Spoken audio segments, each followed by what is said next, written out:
الرحمن الرحيم مالك يوم الدين إياك نعبد وإياك نستعين اهدنا الصراط المستقيم صراط الذين أنعمت عليهم غير المغضوب عليهم ولا الضالين.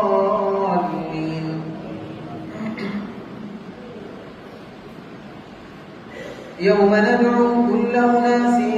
بإمامهم فمن أوتي كتابه بيمينه فأولئك يقرؤون كتابهم ولا يظلمون فتيلا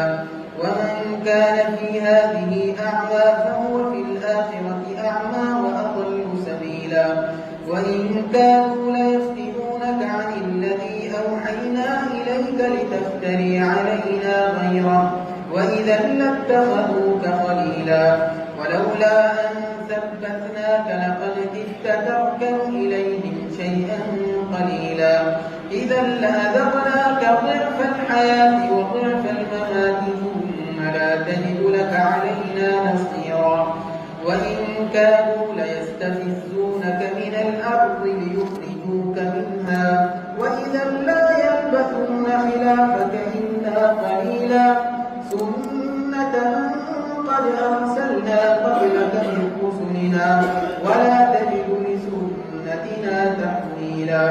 أقم الصلاة لدلوك الشمس إلى غسق الليل وقرآن الفجر إن قرآن الفجر كان مشهودا ومن الليل فتهجد به نافلة لك عسى أن يبعثك ربك مقاما محمودا وقل رب أدخلني مدخل صدق وأخرجني مخرج صدق واجعل لي من لدنك سلطانا نصيرا وقل جاء الحق وزهق الباطل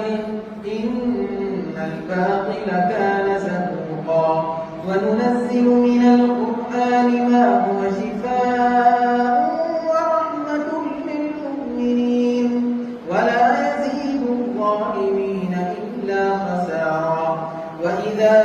أنعمنا على الإنسان أعرض ونأى بجانبه وإذا مسه الشر كان يئوسا قل كل يعمل على شاكلته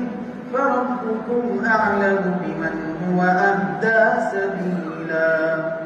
الله أكبر.